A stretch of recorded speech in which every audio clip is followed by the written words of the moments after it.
Welcome back friends, ये हमारी video number 9 Python programming series के लिए। और इस सीरीज़ की प्रीवियस वीडियोस में हमने डिस्कस किया था लूपिंग या इटरेटिव स्टेटमेंट्स को।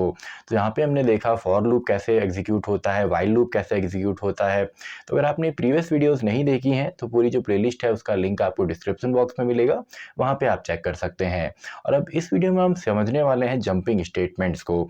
तो पहले तो जंपिंग स्टेटमेंट्स क्या होते हैं, इनको हम कैसे यूज़ करते हैं, इनका सिंटैक्स क्या है, ये सभी चीज़ें हम यहाँ पे थ्योरेटिकली कॉन्सेप्ट इसका हम समझेंगे। देन इन्हीं जंपिंग स्टेटमेंट्स को हम प्रैक्टिकली सिस्टम पे भी करके देखेंगे। तो स्टार्ट करते हैं। सबसे पहले टॉपिक हमारा इस वीडियो के लिए है जंपिंग स्टेटमेंट्स। तो टॉपिक हमारा है जंपिंग स्टेटमेंट्स। जंपिंग स्टेटमेंट्स, अब देखिए जंपिंग स्टेटमेंट्स आपका किसी कंडीशन के बेसिस पे किसी भी लूप को टर्मिनेट या उसका कुछ पार्ट स्किप करने में हेल्प करता है। तो पाइथन के अंदर आपके दो जंपिंग स्टेटमेंट्स होते हैं, एक तो आपका ब्रेक जंपिंग स्टेटमेंट है और दूसरा आपका कंटिन्यू जंपिंग स्टेटमेंट्स हैं। और ये आपका कीवर्ड्स की कैटेगरी में आते हैं, तो इनको हम break keyword and continue keyword भी कह सकते हैं। अब देखिए इनको हम अप्लाई कैसे करते हैं। देखिए अगर आप एक लूप का एग्जीक्यूट कर रहे हैं एंड अगर आप चाहते हैं लूप को एक तो आपका लूप जो टर्मिनेट होता है जब उसकी वैल्यू जो है फॉल्स होती है तब वो टर्मिनेट होता है, तब वो एग्जीक्यूशन बंद करेगा। लेकिन अगर आप चाहते हैं किसी कंडीशन के बेसिस पे एक लूप को स्टॉप किया जाए, भले वो फॉर लूप हो या वाइल लूप हो, तो इसी के लिए हम यहाँ पे जंपिंग स्टेटमेंट्स का यूज़ करते हैं। तो पहला जो रोकने के लिए हमारा यहाँ यूज़ होता है वो है ब्रेक स्टेटमेंट। तो देखिए इसको हम कैसे अप्लाई करेंगे। तो चलिए फॉर लूप की मदद से इसको हम समझते हैं। तो मैंने एक फॉर लूप यहाँ पे ले लिया, for x in range, and इस लूप को मैं रन कर रहा हूँ फॉर एग्जांपल 1 से लेकर 10 तक। मैंने वैल्यू 1 to 11 दी हुई है, यानी कि 1 से लेकर ये 10 तक एग्जीक्यूट होगा। एंड इसके अंदर मैं यहाँ पे प्रिंट करता हूँ, फॉर एग्जांपल इंटेंड के अंदर मैंने यहाँ पे एक तो x की वैल्यू प्रिंट कर दी और साथ में मैंने हेलो भी प्रिंट कर दिया, यानी कि x जो भी इसकी वैल्यू बनेगी, सबसे पहले 1 तो 1 आएगा, then hello, then 2 and hello, then 3 and hello and so on, आपका 10 तक आएगा। अब यहाँ पे मैंने कंडीशन दे दी, फॉर एग्जांपल मैंने यहाँ पे कह दिया इफ़ अगर x की वैल्यू अगर हमारी होती है यहाँ पे 7 होती है फॉर एग्जांपल, तो हम यहाँ पे ब्रेक स्टेटमेंट को एग्जीक्यूट करते हैं। तो देखिए ये हमारा कोड है। तो सिंपल अभी तक ये जो एग्जीक्यूट हो रहा था वो हो रहा था आपका x हेलो इसमें आने वाला था, x की वैल्यू 1 है तो ये रिप्लेस हो जाएगा 1 and hello, then 2 and hello, then 3 and hello, and ऐसे ही 4 एंड 5, 6 एंड 7। तो देखिए 7 तक ये नहीं चलेगा क्योंकि यहाँ पे देखिए एग्जीक्यूट होंगे, और ये जो स्टेटमेंट है इफ स्टेटमेंट ये कब एग्जीक्यूट होने वाला है, जब वैल्यू x की 7 होगी। तो 6 तक तो एज इट इज़ ये रन होगा, एंड जैसे ही वैल्यू 7 होगी तो ब्रेक हो जाएगा। तो ब्रेक क्या करता है, डायरेक्टली जो लूप का कंट्रोल है इस लूप को टर्मिनेट करेगा, एंड जो नेक्स्ट इटरेटिव स्टेटमेंट होता है वो होता है, या नेक्स्ट जो एग्जीक्यूटेबल स्टेटमेंट होता है वो होता है हमारा लूप के बाहर, यानी कि लूप को ये ब्रेक करके सीधा कंट्रोल यहाँ भेज देगा, यानी कि इस लूप की बॉडी से बाहर भेज देगा। तो मान लीजिए अगर यहाँ पे हमने लिख दिया प्रिंट एंड यहाँ पे टुडे लिखा हुआ है, तो इन स्टेटमेंट्स के बाद डायरेक्टली जो आउटपुट मिलेगा वो मिलेगा हमें टुडे। तो आई होप सिंपल सा है, आपको समझ में आया होगा।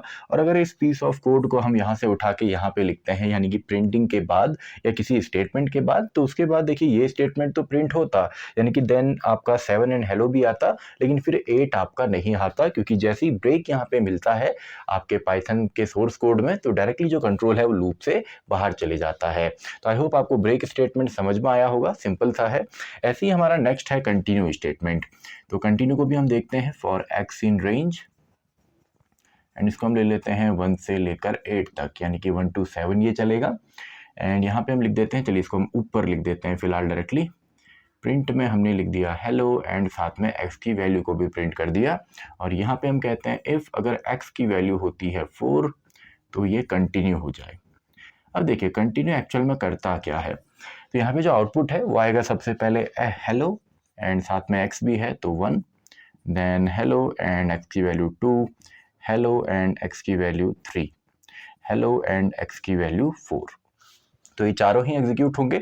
सबसे पहले प्रिंट हेलो एंड x, यानी कि hello and 1, then again x की वैल्यू 4 नहीं हुई है, देन अगेन ये रिपीट होगा, तो x की value 2 has hello and 2, then hello and 3 and hello and 4। जैसे ही x की वैल्यू 4 होती है तो कंटिन्यू। अब देखिए कंटिन्यू करता क्या है, अभी तो हमने जैसे यहाँ पे यूज़ किया है तो अभी कोई इफेक्ट आपको देखने को नहीं मिलेगा।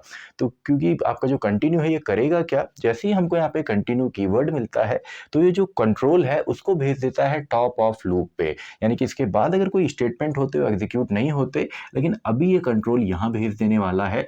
तो यहाँ भेज के कुछ प्रॉब्लम इसको नहीं होगी, क्योंकि कुछ भी इसके बाद स्टेटमेंट नहीं है तो कोई फ़र्क नहीं पड़ेगा। तो यहाँ पे आपको hello 5, hello 6 सभी मिलने वाला है। तो इसका फ़ायदा तब होगा जब इस स्टेटमेंट को यहाँ पे ना लिख के मैं इसको नीचे लिखता हूँ, यहाँ पे प्रिंट x एंड साथ में हेलो, सॉरी चलिए इसको हम सेम ही लिखते हैं, हेलो एंड x।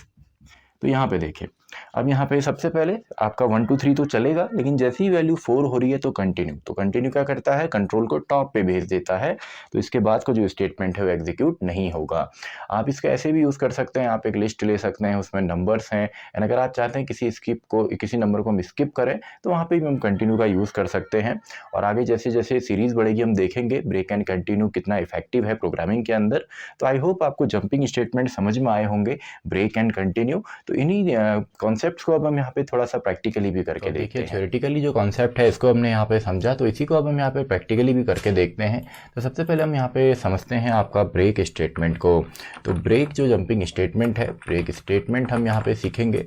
तो ब्रेक में देखिए, सबसे पहले डायरेक्टली मैं यहाँ पे एक स्टेटमेंट प्रिंट कर देता हूँ, for example hello this is Python, and next line पे मैं एक लूप यहाँ पे चला देता हूँ, for example for x in range या कोई भी वेरिएबल इन रेंज, और इसको हम चलाते हैं 1 to 10 आपका, यानी कि 1 से लेकर 10 तक ये चलेगा। यानी यहाँ पे हम सिंपल सा x को प्रिंट करते हैं। तो देखिए इसका रिजल्ट तो हमें पता है, नॉर्मल इसका हेलो दिस इज़ पाइथन एक स्टेटमेंट है वो आया, एंड 1 to 10 भी यहाँ पे प्रिंट हुआ है।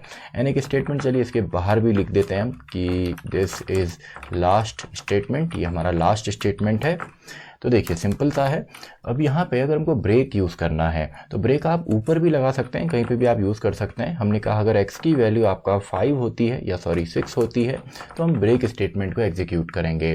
तो देखिए ये नॉर्मली अभी चल रहा है, यानी कि आपका x की वैल्यू 1 चलेगी, 2 3 4 एंड 5, यानी कि 5 टाइम्स से एग्जीक्यूट होगा। जैसे ही वैल्यू 6 होती है तो हमने ब्रेक कर दिया, लेकिन यहाँ पे 6 भी प्रिंट होगा क्योंकि ब्रेक स्टेटमेंट बाद में है और प्रिंटिंग का स्टेटमेंट पहले है। तो देखिए सिंपल सा है। तो हेलो दिस इज़ पाइथन जो पहले स्टेटमेंट है, देन लूप एग्जीक्यूट हुआ, 6 टाइम इसमें प्रिंट हुआ, एंड उसके बाद ये टर्मिनेट हो गया। और इसी को अगर आप ऊपर यहाँ पे यूज़ करते, यानी कि इसको हम यहाँ पे अगर नहीं लिखते और इसके बदले इसको अगर हम यहाँ पे लिखें, यानी कि इस प्लेस पे अगर इसको हम यहाँ पे लिखते हैं इफ़ अगर x की वैल्यू हमारी 6 होती है तो ब्रेक कर दीजिए। तो देखिए सिंपल है, अब ये ऊपर है तो पहले ही ब्रेक हो गया तो प्रिंटिंग स्टेटमेंट नहीं एग्जीक्यूट होगा। तो देखिए वैल्यू केवल यहाँ पे 5 तक आ रही है। तो ऐसे ही अगर हम यहाँ पे ब्रेक की जगह कंटिन्यू करके देखें तो कंटिन्यू, ये भी आपका सिंपल है। तो आपको देखिए प्रिंट कंटिन्यू के बाद यहाँ पे प्रिंट हो रहा है या एक स्टेटमेंट है जो कि एग्जीक्यूट होने वाला है। तो वैल्यू x की 1 होगी, 2 देन 3 देन 4 देन 5, लेकिन 6 होती ही कंटिन्यू, यानी कि इसके बाद के जितने भी स्टेटमेंट हैं वो स्किप हो जाते हैं। तो देखिए सिंपल सा है। तो हेलो दिस इज़ पाइथन यहाँ पे आया 1 2 3 4 5 एंड 6, देखिए यहाँ पे आउटपुट में मिसिंग है क्योंकि 6 प्रिंट नहीं होगा क्योंकि उससे पहले हमको यहाँ पे कंटिन्यू स्टेटमेंट मिला है। लेकिन बाकी जो हमारे स्टेटमेंट्स हैं, बाकी जो वैल्यूज़ हैं वो हमारी प्रिंट हुई हैं। लेकिन अगर आप इसको ऊपर लिखते हैं, यानी कि अगर प्रिंटिंग स्टेटमेंट यहाँ पे ना होके अगर ये स्टेटमेंट हमारा ऊपर होता, यानी कि अगर ये स्टेटमेंट यहाँ पे होता तो देखिए कोई भी फ़र्क यहाँ पे नहीं पड़ता। अगर मैं यहाँ पे हेलो लिखता हूँ और साथ में x लिख देता हूँ तो अब देखिए यहाँ पे जो वैल्यू है उसको कोई फ़र्क नहीं पड़ेगा क्योंकि कंटिन्यू के बाद कोई भी स्टेटमेंट नहीं है। तो देखिए सिंपल सा है, 1 2 3 4 5 6 7 8 9 एंड 10 हर एक स्टेटमेंट आया है क्योंकि कुछ भी स्किप यहाँ पे नहीं हुआ है। तो आई होप आपको जंपिंग स्टेटमेंट्स यहाँ पे इनका क्या यूज़ है, कैसे इनको हम अप्लाई करते हैं अपने कोड के अंदर, वो आपने यहाँ पे समझा होगा।